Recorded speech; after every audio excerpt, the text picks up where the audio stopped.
Assalamualaikum warahmatullahi wabarakatuh. Kami dari kelompok 7 yang beranggotakan Fajar Rena Agustin dan saya Ika Nur Khairatul Nikmah yang akan menjelaskan tentang bab tamyiz. At-tamyiz huwa isim nakirah yadkhul tafsir alil mubham min zat aw nisbatin. Tamyiz adalah isim nakiro yang disebutkan sebagai penjelas dari zat atau nisbat yang masih samar.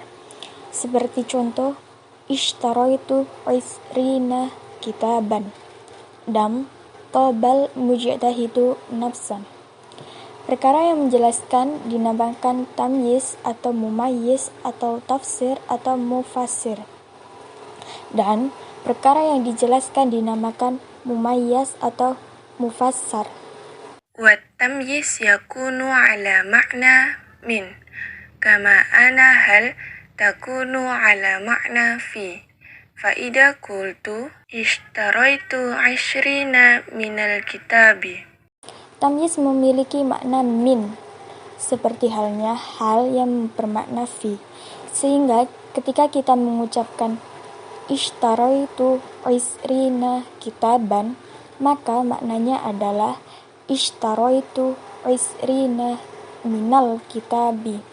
Dan ketika kita mengucapkan tobal mujtahidu nafsan, maka maknanya adalah tobal mujtahidu min jihadi nafsihi. Wat-tamyiz qisman. Al-awwal tamyiz zat wa yusamma tamyiz mufrad aidon. As-sani wat-tamyiz nisbat wa yusamma aidon tamyiz jumlah. Tamyiz terdiri menjadi dua, yaitu tamyiz zat atau yang disebut juga dengan tamyiz mufrad dan tamyiz nisbat atau yang disebut juga dengan tamyiz jumlah.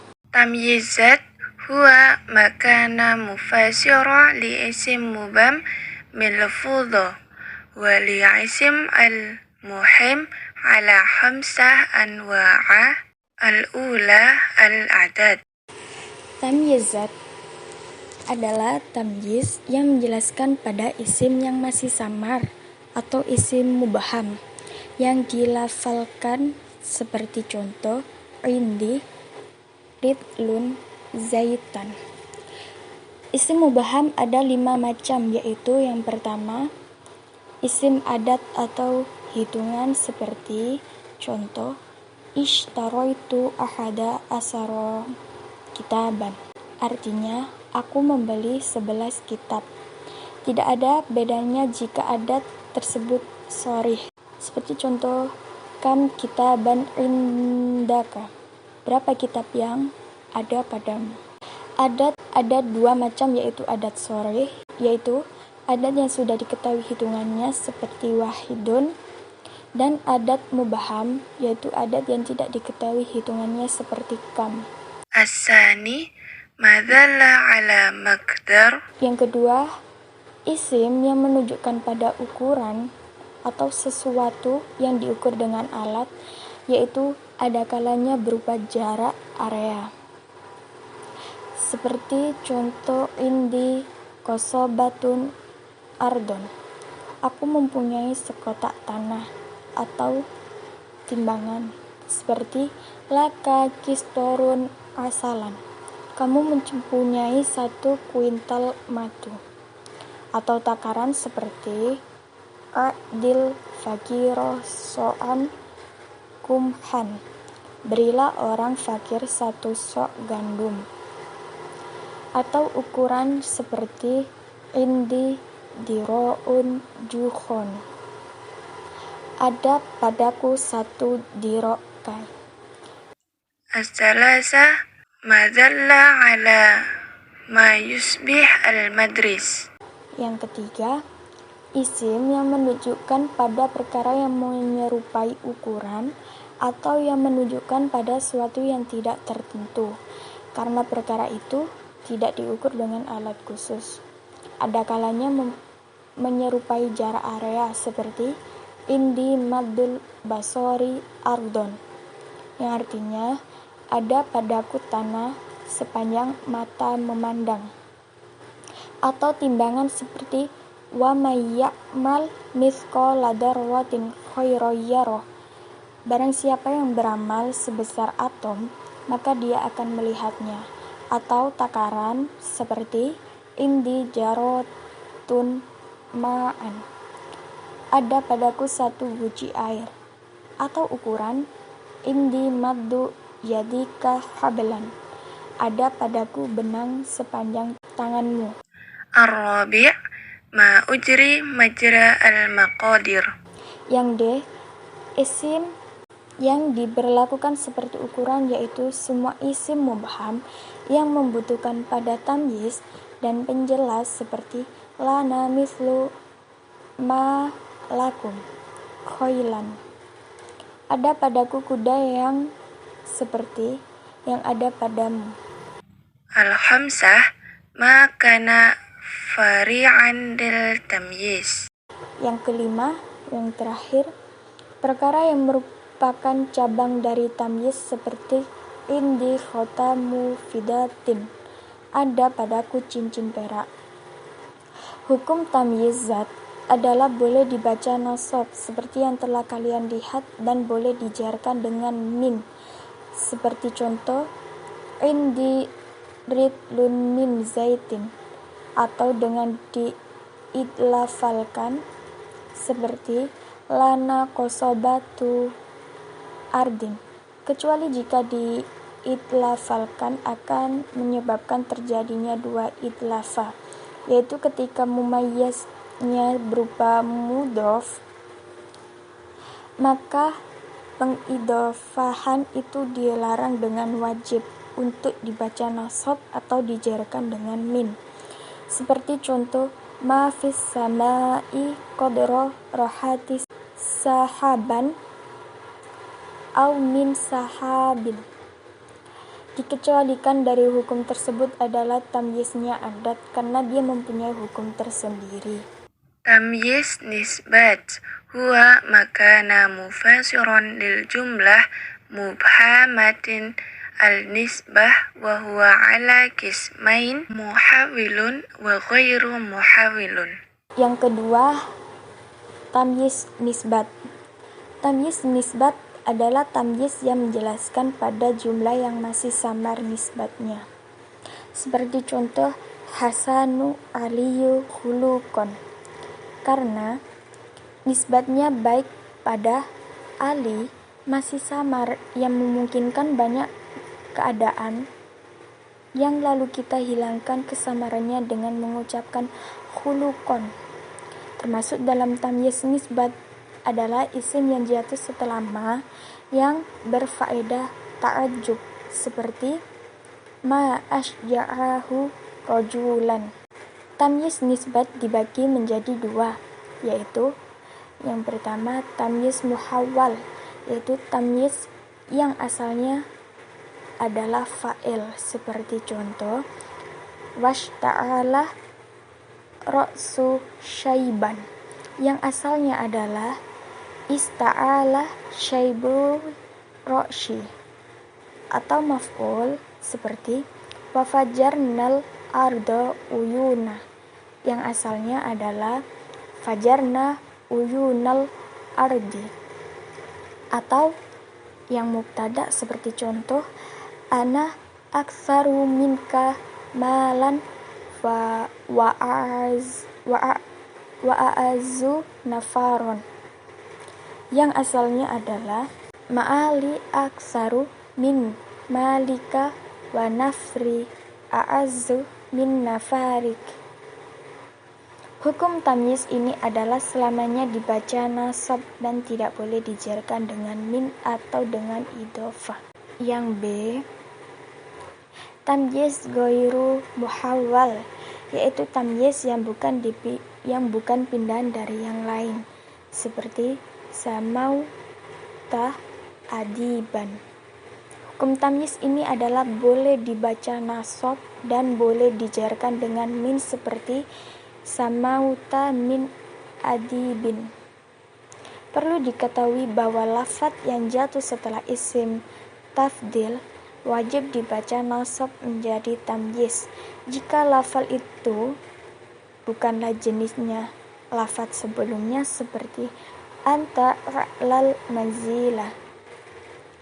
Namun jika termasuk jenisnya lafaz sebelumnya, maka wajib dijarkan dengan diidhofahkan kepada af'ala. Seperti contoh, anta afdalu rajulin. Kecuali jika af'al diidhofahkan pada selain tamyiz, maka wajib untuk membaca nasab tamyiz karena sulitnya mengidhofahkan untuk kedua kalinya, seperti contoh anta afdalun nasi rajulan. بعد الحكم للتمييز الأولى عامل دا نصب في تمييز الذات هو لاسم المبهم المميز وفي تمييز الجملة هو فيها من فعل أو شبهه. Hukum-hukum yang dimiliki oleh tamyiz. Yang pertama, amil yang menansabkan dalam tamyizat adalah isim mubham yang ditamyizi. Sedangkan dalam tamyiz, jumlah adalah fi'il atau syibah fi'il yang ada dalam jumlah itu. الثاني لا يتقدم التمييز على عمله إن كان ذاتا. Yang kedua, tamyiz tidak boleh mendahului amilnya. Jika amilnya berupa zat seperti ridlun zaitan, atau berupa fi'il seperti contoh ni'ma zaidun rajulan. Adapun menengah-menengahnya tamyiz dan ma'mul marfu'nya, maka diperbolehkan seperti toba nafsan aliyun. الثلاثة لا يكون التمييز إلى اسم مدريها. Yang ketiga, tamyiz harus berupa isim sharih, sehingga tamyiz tidak boleh berupa jumlah atau sibah jumlah. الرابع لا بجوز تعدى. Yang keempat, tamyiz tidak boleh berbilang. الخمسة الأثل في أن يكون اسما جميدا. Yang kelima, asalnya tamyiz adalah berupa isim jamid, namun terkadang berupa isim mushtaq jika berupa sifat yang menggantikan mausufnya, seperti ma ahsanu aliman, karena asalnya ma ahsanuhu rajulan aliman. السادس الأصل فيها أن يكون نكرة.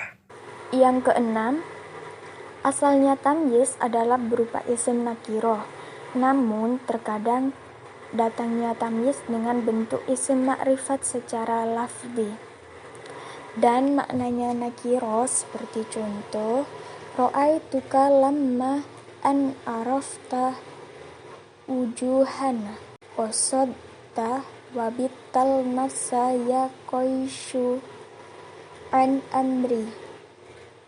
Karena al pada lafaz itu adalah zaidah dan asalnya adalah tibata nafsan. السابع قد يأتي التمييز موكدا خلافا للكثير من العلماء. Yang ketujuh, terkadang tamyiz datang sebagai penguat atau taukid yang bertentangan dengan pendapat kebanyakan ulama, seperti contoh inna iddatal syuhuri indallahithna asara syahrun. Karena syahrun disebutkan bukan untuk menjelaskan, karena zatnya sudah diketahui, tetapi dia tidak disebutkan untuk menguatkan. Ila thamani لا يجوز فصل بين التمييز ولعدد إلى ضرورة في الشعر.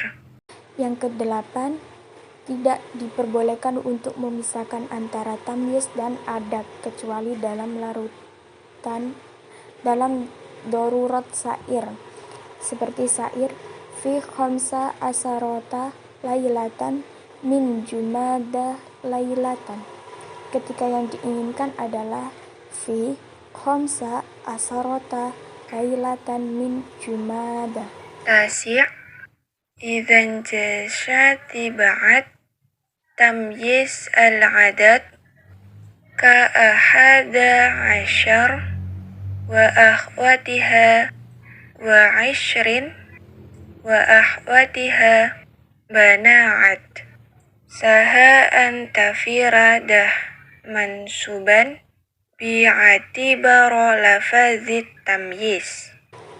Yang kesembilan, ketika setelah tamyiz adat seperti ahada asaro dan sesamanya atau ishruna dan sesamanya kita datangkan naat, maka sah jika dimufradatkan naat itu dengan dibaca nasab dengan melihat pada lafadznya tamyiz, seperti contoh indi salasata asaro au salasuna rojulan kariman.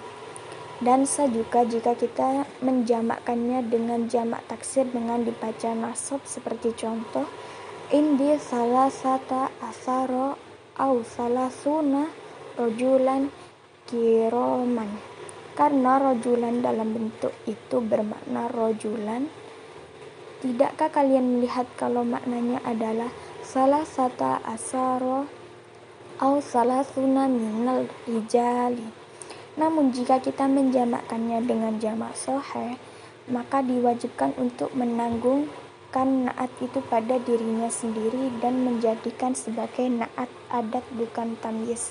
Seperti contoh indi arba'ata asyara au arba'una rajulan solihun. Al-ashir qad yudafa li'adad fayustaghna an tamyiz. Dan yang terakhir, terkadang adat diidofakan sehingga tamyiz tidak dibutuhkan, seperti contoh hadi asyaratuka wa ishru abika wa hada asyara akhika. Karena tidaklah kita mengidofakannya kecuali jenis mumayyiznya sudah maklum bagi orang yang mendengarnya. Dan dikecualikan dari itu adalah isna asaro dan isnata asaro, karena tidak diperbolehkan untuk mengidofakannya sehingga tidak boleh untuk diucapkan khodisna asaroka, karena asaro di sini menempati tempatnya nun tasniyah, dan nun tasniyah tidak boleh dijamakkan dan tidak boleh diidofakan karena dia menempati tempatnya tanwin. Perlu diketahui bahwa adat muqarrab ketika diidofakan, maka mengidofakannya itu tidak bisa melepaskan dari segi kemabaniannya, sehingga kedua juznya dimabanikan fathah seperti halnya sebelum diidofakan. Seperti contoh ja'a salasata asaroka. Namun pendapat ulama Kufah telah berpendapat kalau adat muqarrab ketika diidofakan maka juz awalnya dii'rabi sesuai dengan tuntutan amil, dan juz keduanya dibaca jar dengan idofah seperti hadi khamsatu asyarika atau khud khamsata asyarika dan i'di min khamsati asyarika. Dan pendapat yang dipilih oleh para ulama nahwu adalah kewajiban memabanikan kedua juz adat muqarrab. Sekian dari kelompok kami, kurang lebihnya mohon maaf yang sebesar-besarnya. Akhirul kalam, wassalamualaikum warahmatullahi wabarakatuh.